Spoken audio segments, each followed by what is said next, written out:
So much of the emphasis is on treatment when the other shoe drops, when we get sick. We don't invest any time, money, effort, resources in prevention. And the other interesting thing about wellness, in my mind, is a few things. It encompasses bio, psycho, social, financial, spiritual health. And you can have wellness or well-being even in the midst of illness, mental illness, for example. So the stats are that 1 in 5 of us will experience mental illness at some point, anxiety, depression, substance abuse. But 5 out of 5 of us can have wellness. So even in the midst of crisis, even in the midst of a depressive episode, even in the midst of breakdown, a person can say, I am consciously committing to taking care of my mental health in very actionable steps. So for me, good physical health and mental health is one. There is no health without mental health. There is no well-being without mental health. But also the fact that you can have it simply by intention, which you said. And I talk, and we can go into details, but I call them the 4 M's of mental health, which are actionable habits that all of us can incorporate. Mindfulness, movement, mastery, which is you don't have to be a master, but just a commitment to want to get better at something that puts you in the flow state, and meaningful engagement, going deep and authentic. So regardless of what's happening in your life, you can have and achieve well-being every single day simply by practicing and carrying out good mental health habits. Aditi, what do they mean to you? I love that idea of intention. I think that wellness, like you just said, wellness and mindfulness are such buzzwords that it behooves us to take a moment to think about what our personal wellness actually looks like, and whose measuring stick are you using to decide if you are indeed well or not. To me, I think wellness is really the capacity to meet life's challenges. So it is creating, it's like if you have a bucket, can you make that bucket big enough that when something comes up, you still have something left to be able to meet, anything that comes up. And I think it requires, like you said, many different aspects of life. And I think it definitely includes, as we're going to talk about more today, mindfulness and mental health, but of course also relationship, community, our physical health, all these other things. When it comes to mindfulness, and this I have a lot of opinions about because I teach mindful meditation, mindfulness is such a buzzword, which drives me crazy, if I'm completely honest. And there is a specific meditation tradition that it gets translated to mindful meditation. It's vipassana, it's insight. There's a lot of different words to define it. So I like to think about mindfulness in this way that sort of comes from that tradition loosely. It's not an exact definition, but it's this way in which we approach life with both honesty and clarity and a willingness to see things as they are, but also without judgment. So we can create a little bit more choice for ourselves. We can make that bucket a little bit bigger. That's super helpful. I think about that. I literally follow both of these people, so I imbibe some of this. So let's make it practical, because you said this is something we have to deal with. How do you personally manage stress and stay grounded in your day-to-day lives? I mean, we are being bombarded with social media, which we know is not always great for our mental health. We know we are in South Asian communities, which loves to gossip, loves to compare, which we've written about. So how do you personally manage all that's coming away, just to move away a little bit from that, from the insights and your kind of philosophies to the day-to-day? Yes. So one thing that I'm personally working on, which I'm not very good at, and so I feel like that is an area of constant practice. And I want to share this because each of us has our own struggles.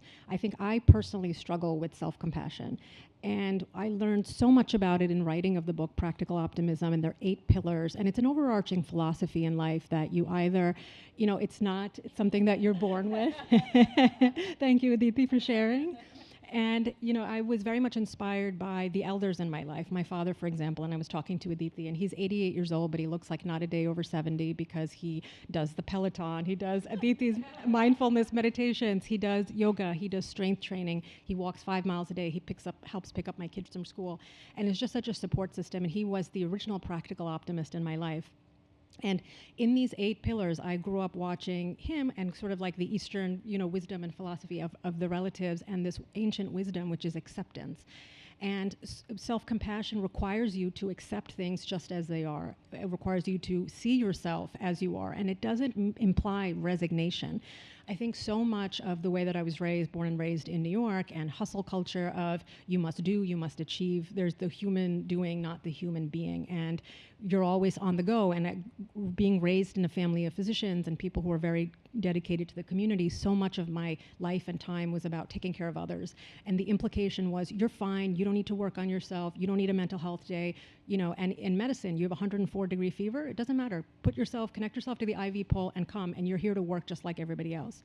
So self-compassion says, hey, nobody's saying me first. We're just saying me too. You get to have a seat at the table. You get to prioritize your own mental health. And the 3 components that I learned of self-compassion, which can be a brief 10-minute exercise, and there's so much science both behind what optimism can do in terms of longevity and people who practice optimism, not born with it, because there is a genetic component. I don't think I was born with the genetic component.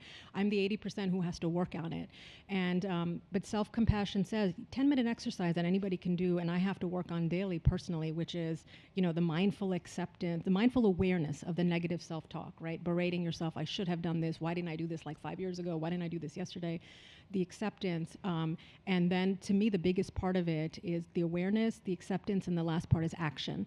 So I think so much of the Western philosophy is, if you self-compassion, it's so woo-woo, you're just going to allow yourself to, I don't know, be nothing, turn into a big blob, you're going to be a couch potato, and absolutely that's not the case. So many studies have shown that when kids fail in school, this 10-minute exercise, they try harder of just writing down the negative thoughts, observing them, aware, and then what is the action step.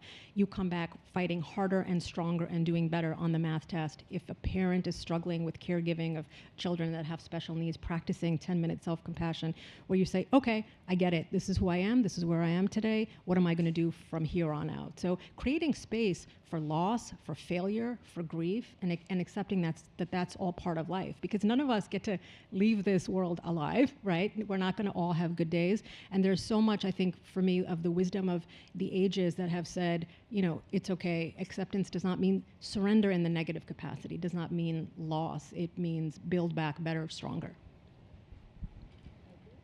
I feel like we could talk about this forever. I was thinking so much about everything that you said, and I love the idea of self-compassion. I will also answer the question. I love the idea of self-compassion, and I think what strikes me about that is Sue started by saying, I'm a person that needs to practice self-compassion, and I think step 1 is taking a moment to get to know yourself and to be really honest about what you need to be well. And I think a lot of us lack self-compassion, but I think what you said is true, that none of us is going to escape this life with no negative experiences. We're all going to fall down. And the reality is that we're better off getting back up and continuing on without adding the weight, the burden of self-judgment and, berating ourselves for having fallen in the first place, because that's just life. So I totally agree and love everything that you said. I think sometimes self-compassion also just looks like when you're walking down the street and one side has trees and is shady and one side is sunny, you're choosing to walk on the sunny side of the street. It's not that the bad things don't happen, but you're looking at the other side. You're looking at what is there for you. When it comes to my personal practices, I'm a meditation teacher, and so I do meditate in the mornings. I think it took me a long time to find the right practice for myself. So I think it's really important that we all take a minute to explore, see what works for you. Don't expect overnight changes. Sometimes it feels like literally nothing is happening. It takes a long time. I also think that all of the things that you need come with a lot of self-reflection. And I think some really honest self-reflection, which can be really uncomfortable, is required. And it can take, 10 months of self-reflection or 10 years of self-reflection, depending on what you're willing to face, how much you want to put into it, if you can manage to do it with grace. I can say when it comes to this community, for example, or just community in general, or being a public-facing person, I am pretty thin-skinned. I'm not thick-skinned, okay? And I know that about myself, so I have boundaries. I have boundaries about the way that I interact with social media, with other people, with the world, and that's one way in which I take care of myself. So I think, getting to really know yourself, accept that who you are is who you are, and of course, if you want to work on something, work on it, but in the meantime, create the structures that work for you. I want to talk about something that you talked about, which was meditation, because that's my next question. Can I get a show of hands? How many people in this audience meditate on a regular basis? No pressure. No pressure.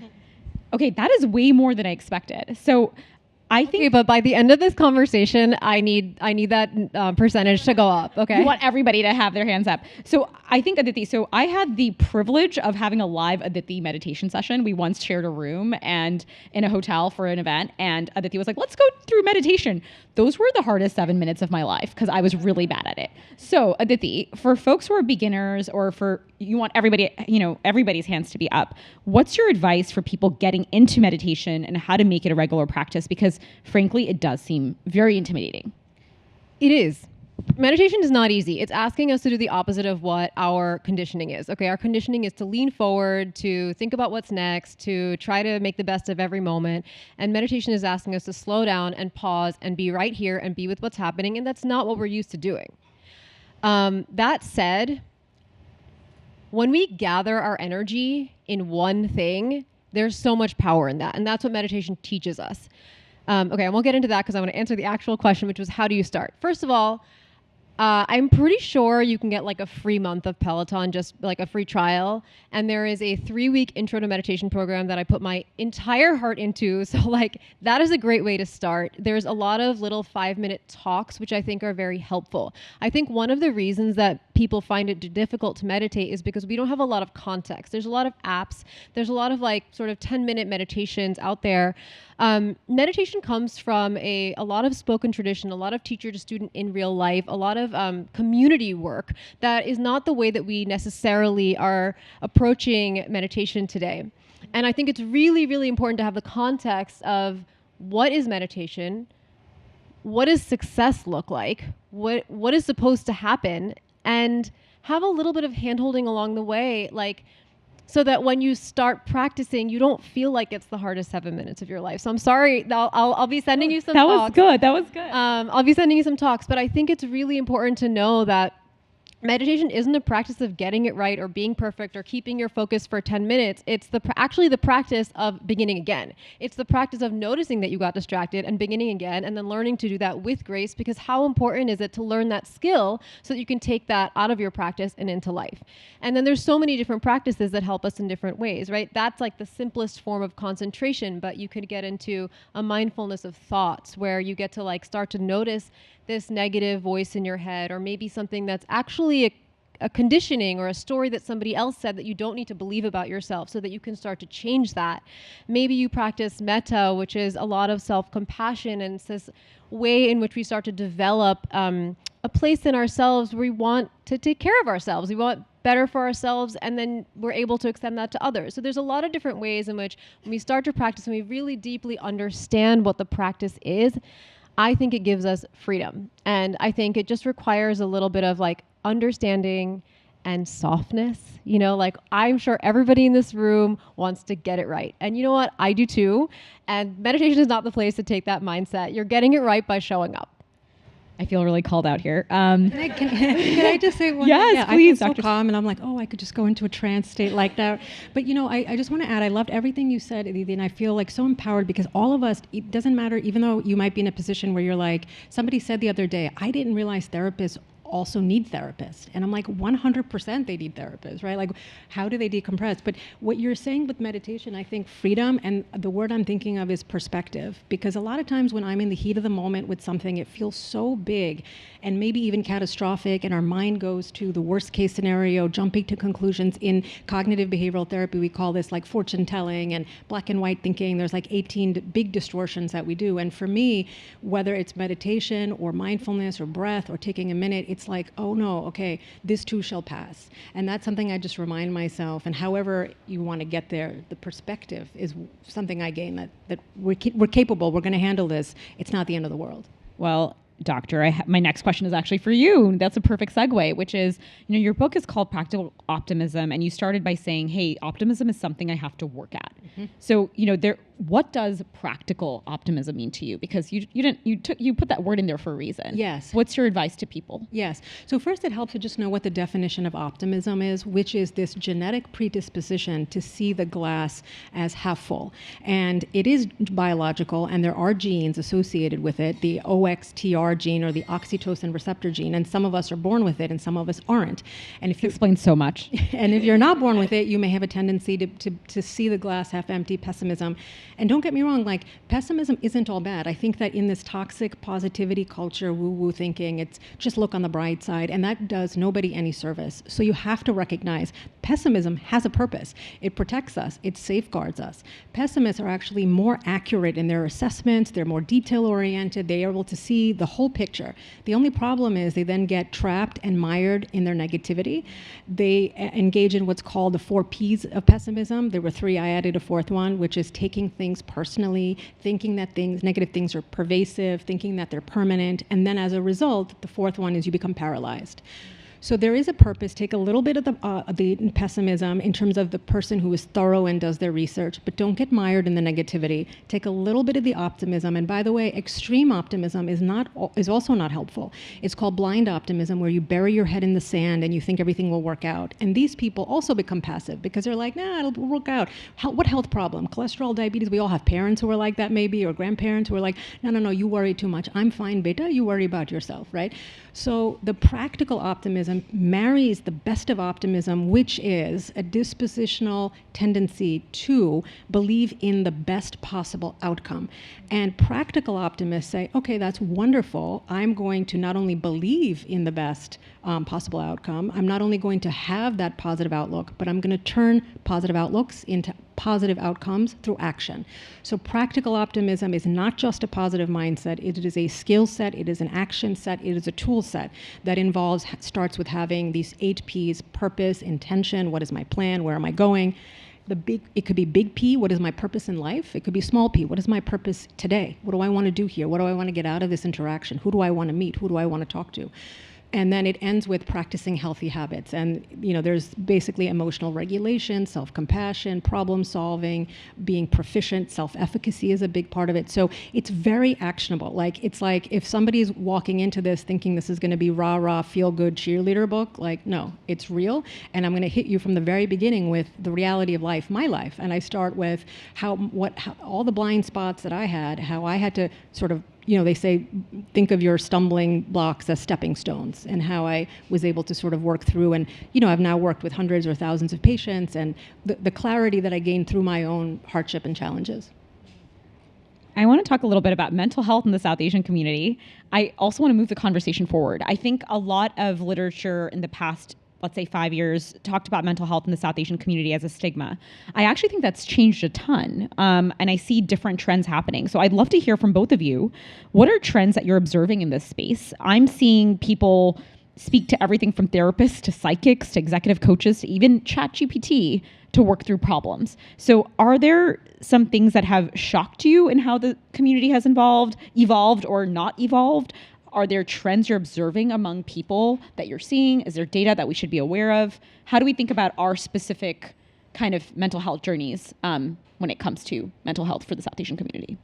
So, in terms of statistics, the South Asian community reflects in some ways much of the U.S. general population in the sense that 1 out of 5 South Asians in the United States will experience mental illness, which is the general statistics.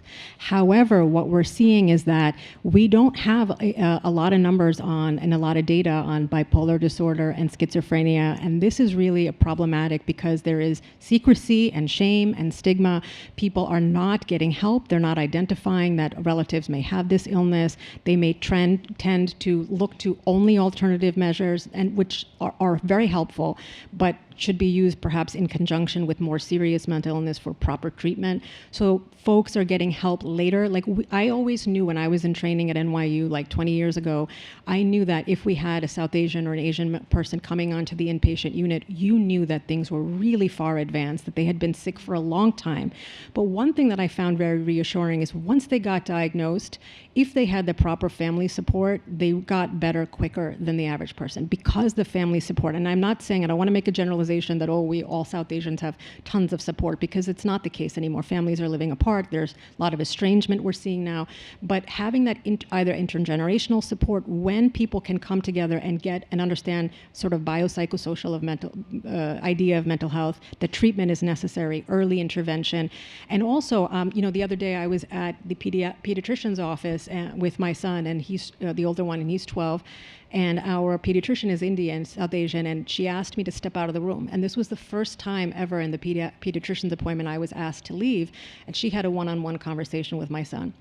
And he shared the nature of the questions afterwards. But I was glad to see that they were able to establish a rapport separately, independently of me. She was going through routine mental health screenings, which are now part of the fold of the general practitioner's office, which is so important, because I feel like as South Asians, again, maybe a stereotype, but we put doctors like, oh, the doctor said this, sometimes, not always.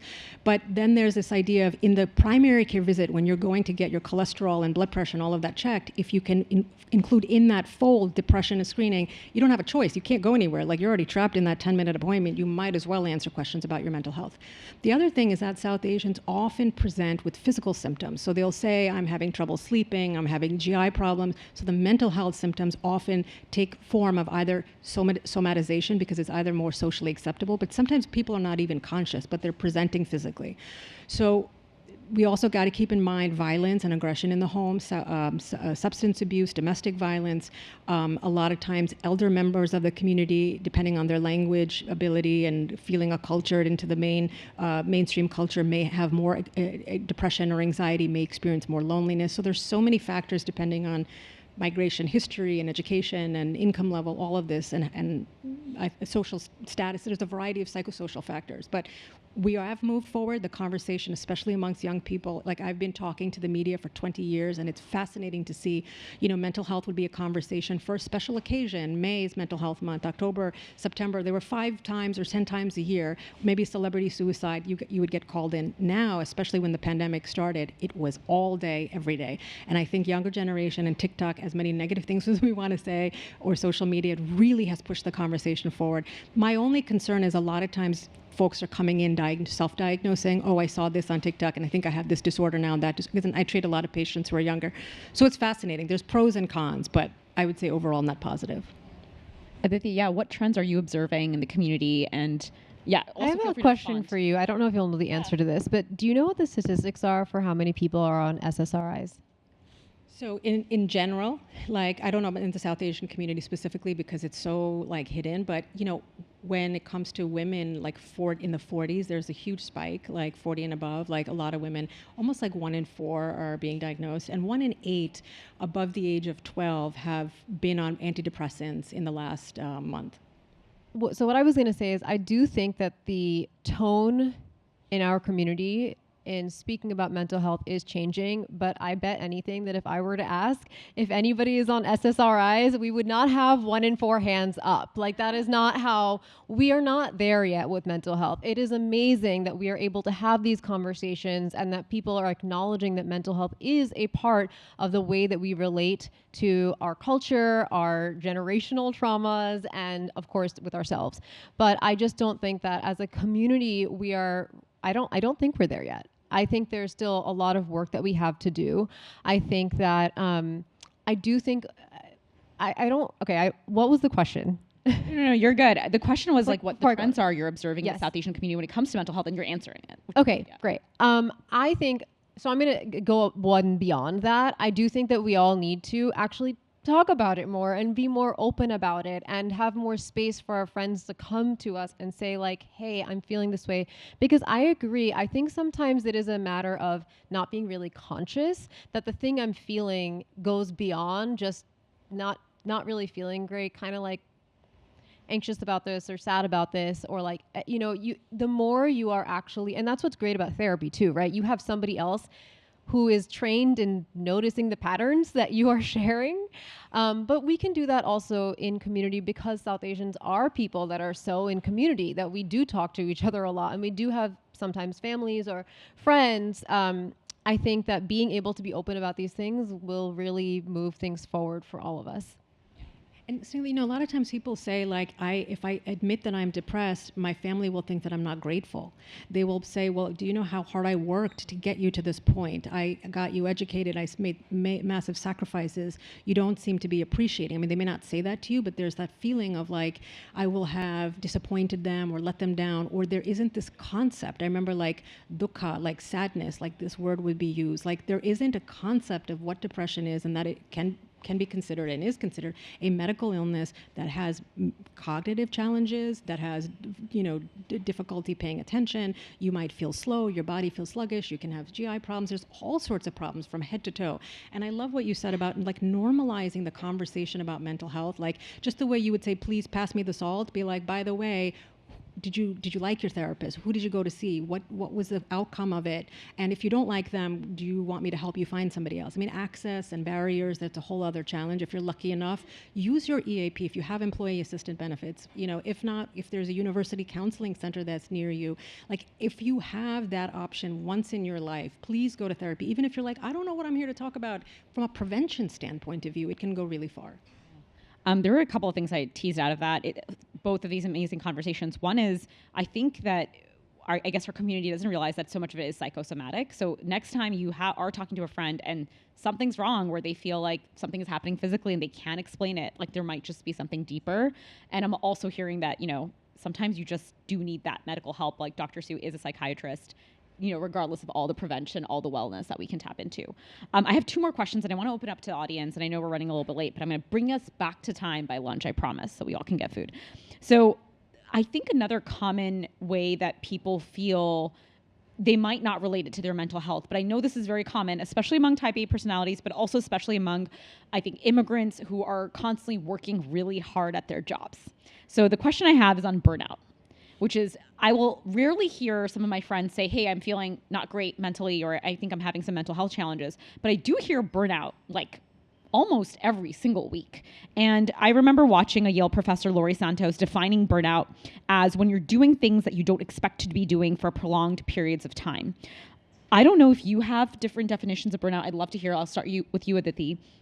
But what's your definition of burnout? What are early signs of burnout? And how can we either prevent it when it begins, or once we are aware it is happening, what are your kind of tactical tips for managing it? Love Laurie Santos, by the way. She has a great podcast. Okay. I guess I'm going to keep going back to the same analogy. I think burnout is when your bucket is overflowing and you don't stop. You continue to overflow. You let it overflow over and over until you're flooded, and that's burnout. I think that burnout requires a few different things, and I guess maybe this is just like who I am. I'm a meditation teacher, but I think it requires the question of what is happening in my life, whether it's coming from me, it's internal pressure, external pressure, the conditioning of the world around me, the systems that I live in, whatever it is. What is happening that is making me constantly feel like I must keep overflowing, like letting this bucket overflow? What is the reason that I'm doing this? Because instinctively, any of us wouldn't want to do that. Nobody wants to feel like shit at the end of every day. So what is it that's making us continue to do that? I think it requires a moment of self-reflection. And then once you figure that out, you can work on it. So I really think that and I think the answer is different for everyone. So I can't say what the solution to burnout is, because it's going to be different for different people. And unfortunately, I think for a lot of people, maybe, I don't know if it's necessarily the South Asian community, but I can say at large, a lot of people don't have control over this. Okay. A lot of people, it is the systems in which they live. It is a lot of other things that are not in their control that lead them to a life that is really, like a lot of burnout is happening. But for many of us, it is controllable. And it is maybe some of the values that we have of what success looks like, or the way that I'm supposed to take advantage of all of the things that my parents did for me by working as hard as I possibly can every second of the day. And if that's true and you want to do that, that is okay. But I think it's worth taking a moment to think about, recognize, and then recalibrate how you want to approach those values and live those values. So I think it's like, a little bit of meditation could go a long way. Dr. Sue?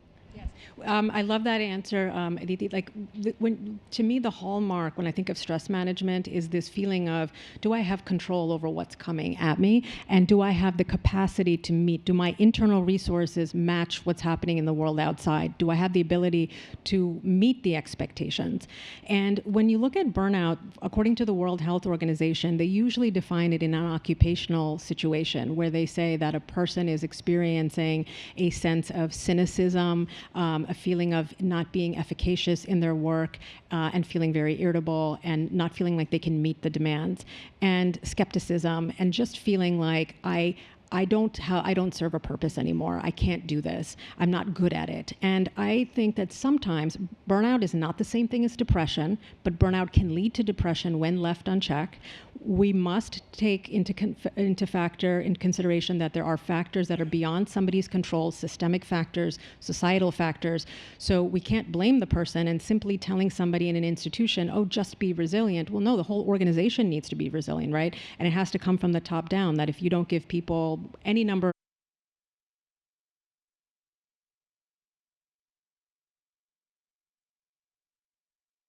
resilient enough to handle it. It's like, no, we need to take a 360 approach. But there are things that a person can do to allow them to feel more efficacious. When they did a study in 2022, 23, like in the last few years, the levels of stress just continued to mount, where at one point in the last few years, 80% of people in the United States felt very stressed out, more so than usual. Before, in the past years, 2019 and before the pandemic, it was like maybe 40%, maybe 50%. And the hallmark was that Americans feel battered by a slew of factors: political change, climate change, war, inflation, the list goes on, a slew of factors that they cannot control. So the hallmark of why people are feeling stressed out, and if we want to extend it to burnout in their occupational, is because they don't feel a sense of control. And so the key is, how do you reclaim agency? A lot of it is mental, some of it is physical, some of it is assertiveness. But that was one of the things that led me to write this book, is how do we reclaim our personal agency during turbulent times? Okay, my last question, and I hope we can, it's a little bit of a rapid fire, but a quick sentence. What's your advice for how people today can get the most out of the event? So think of the 4 M's, and one of them is meaningful engagement. And ask yourself, actually, my friend Rashmi, who's here, is a photographer and amazing at a lot of wonderful things, personal branding including. And she said, like, one of the questions, what are you here for today? What do you want to get out of today? And I love that because it helps us cut to the chase, because we're here seeking friendship, seeking community, seeking connection, seeking knowledge, information, new advice. So I think the best thing is to, for me, I love to talk to as many people as possible, so please come do say hello. But just ask somebody like, hi, how are you? My name is this is what I do. If you want, you don't have to lead with what you do, because that's a loaded question, but what are you hoping to get out of today? And then this way allows each of us to share what our goals are. I think that I agree. I think it's really important to have some kind of intention and idea of what you want. I also think just being really present. This is one day, and there are some really special people that are going to be here. I know how much hard work has gone into this. But besides that, it's your time and it's your energy, and the most you're going to get out of it is when you're actually here. So thank you so much, Aditi and Dr. Varma. Please, a huge round of applause for both of them. And thank you, Snigdha, for all the hard work you did to put this together. And I know how much went into it. Thank you. That's very kind. Thank you for all of you all for being here too. So opening up to questions, this is your time to get get practical advice and some inspiration from these wonderful people. We're gonna have a coming to your Hi, my name's Ayushi. I'm currently an assistant buyer at Bloomingdale's. I work in fashion retail, but considering a career pivot in mental health counseling, etc. And first, I just want to thank you both for coming, taking the time out today.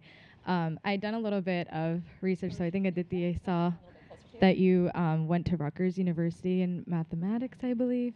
And basically, my overall question for both of you is kind of pursuing these careers in mindfulness and mental health counseling. What were some barriers that you faced, and if at all, and what kind of motivated you or pushed you to continue on this route?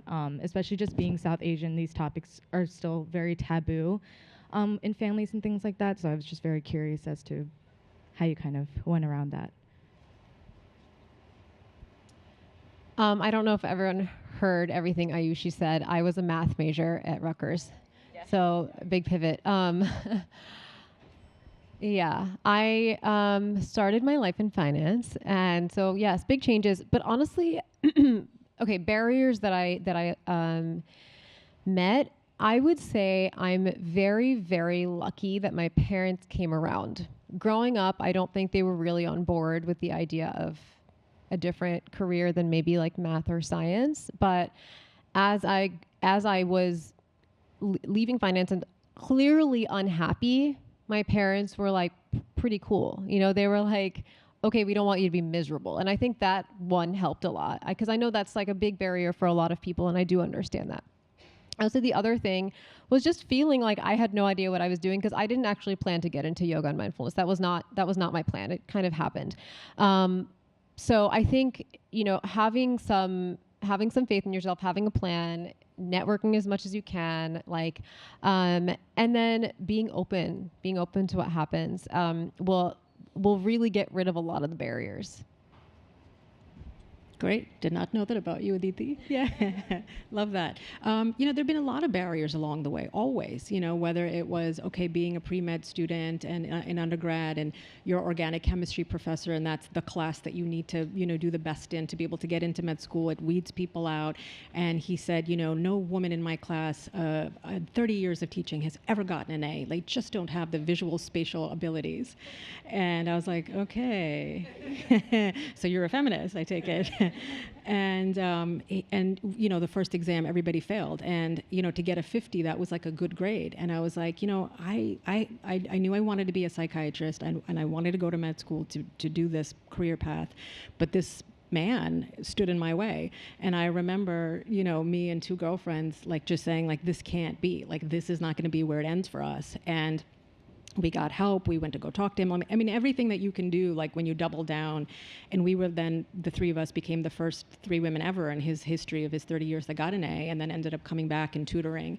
And so I just remind myself that, you know, anything that's daunting, that's set up to, you know, a mind F you, that basically was like, you can't do this, you're not capable, this is where the road stops. And to be honest with you, organic chemistry is not that hard. You know, you have to be dedicated, and it's not like, and so my point is, don't let anyone tell you that you're not capable of doing something. You just double down. If you want it, you create, you know, if it's not going to be the front door, the side door, the back door, but do what you need to do to get to where you need to be. And I still face obstacles. There's still people who say, you can't do this, you can't do that, you're not capable, in every aspect of my life. And I'm just like, that's great. And I'm still going to do what I need to do. I think that's so true. I think one of the best pieces of advice that I got was you can do whatever you want. And you can be successful, but you also have to you're going to have to like be really good. You're going to have to like really, jump through some hoops and tutor people and get tutored.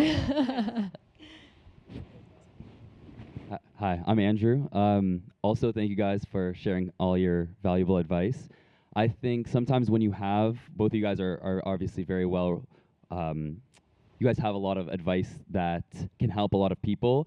I think friends and family can also recognize that, and if they come to you guys for advice, have you guys ever felt like your buckets are overflowing at that time and you have to impose the boundary that, like, I can't provide this, or felt that providing this sort of advice would impose some sort of, or would change the dynamics in a relationship a little bit? And how do you deal with saying no sometimes to people who sometimes might benefit from the help, but you can't give that to them?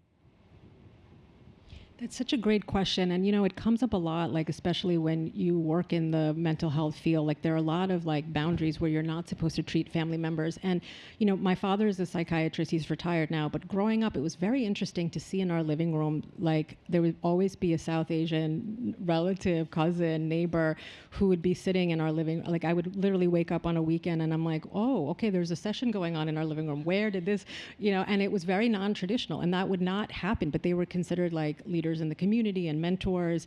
And a lot of times they would only want to be seen by somebody that they knew. And this was not the case. Like I learned later on when I would be training that you don't treat your family members, you don't treat your neighbors.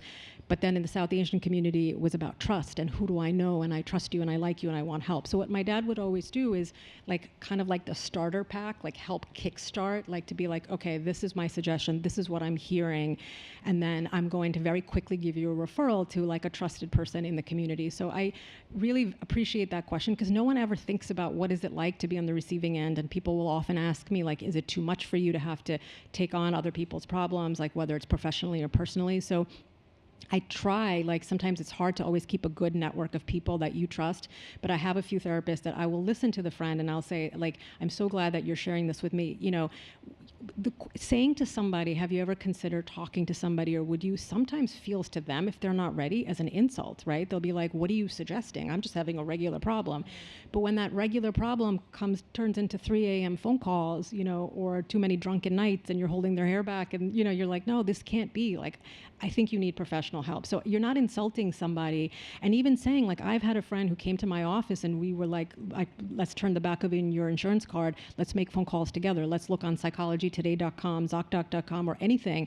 What are some resources that we can get you plugged in? So sometimes, and I think very quickly they realize, like, I get it, you're my friend. Like, this wouldn't be optimal for either of us. You're not going to get the best treatment. I can't be objective. That's what I say. I'm like, I love you too much. I think you're the best. That person that you went out with that treated you bad, he's horrible, right? But as a therapist, I might have a very different objective neutral stance, which I can't do because my mind is colored. I'm like, I'm always going to take your side. I can't be. So they get it, and then being able to give them a referral pretty quickly is helpful. Thank you. I'm not a professional, mental health professional in that way. So I think it's a little bit easier for me to draw boundaries around, like, I'm not a professional, sorry. But I actually do have two of my best friends are therapists, and together we have created a really long list of, or not really long, but long enough list of professionals who are mostly South Asian, well-versed in trauma, family, all these things that I'm like, I feel very comfortable sending to people. I think one of the ways for me when people are like, maybe might be not into the idea of therapy is I talk about how much I love therapy so that it doesn't feel like I'm insulting them. I'm just like, and it's true, I love my therapist. I really love my therapist, and I think everyone should have one. So like, and I have a great list of therapists. So like something like that is a great way to say no. I also think honestly, being I in my relationships, especially with friends and family who are very close to me, I think that when I'm dishonest with somebody, I'm almost building a wall in my relationship. So I do my very best to be as gentle and truthful as possible. And if that means saying no, that's okay. I think we have time for one last question. And I see you, and then we will wrap. Hi, my name is Maya, and I think this question is more for Dr. Varma, but open to any answers. So I have a daughter who's a 20-year-old daughter who has a lot of anxiety, and she does that thing and goes on Google, and you're mentioning this, you know, the whole self-diagnosis thing, which is then self-perpetuating the anxiety, and she's convinced, you know, that she's got some terrible disease. So I'm just curious, you just mentioned, you know, Psychology Today. Are there some, you know, trusted resources that I could point her to online so that she doesn't just sort of spiral into crazy sites? Yes. So trusted sites in the sense of like education, I feel like you're asking. Yeah, I guess, yeah, to sort of learn what she might be experiencing, or just some resources for learning more about anxiety. Yes. So, I mean, there's a few, and I can share with you afterwards also, but psych.org is the American Psychiatric Association's website, and there's a lot of resources about anxiety. You know, one thing that a patient had asked me, and I love the question, the way that they phrased it. They say, sometimes, Dr. Varma, I feel like it's a choice between, do I want to be happy or do I want to be informed? Because sometimes these two things seem at odds. So, you know, telling someone, okay, these are the medical symptoms of anxiety. And also a lot of times people have, and it's very normal, health anxiety, right? So like, I'm feeling this, oh my God, do I have elevated blood pressure? Oh my God, like a 25-year-old with no history of cardiac problems, all of a sudden thinking that they're going to get a heart attack. And that's very common. I mean, most people, by the time they get to see a psychiatrist, or therapists have been to the ER for panic attacks that they think are heart attacks. So I could share some more resources, but like the Anxiety Association, there's a lot of great information. But asking someone, listen, let's just limit it to 1 or 2 or 3 websites, and then let's get you to talking to somebody. Cognitive behavioral therapy, 8 to 10 sessions, very effective, time limited, makes a person learn how to challenge some of these catastrophic thinkings, whether it's health anxiety or the anxiety. Because what we have is first there's anxiety, and then there's anxiety about the anxiety, something we call meta worry, which takes on a whole life of its own, and it becomes anticipatory anxiety. Thank you so much. I'm so sorry, but I will have to end questions because we're running a little bit late. We have about a 5-minute break now, not a 15-minute break, but I want to thank you both, and please come up to them, and well, they'll be around here to speak to them. Thank you guys so much. Thank you, Sigda. Thank you.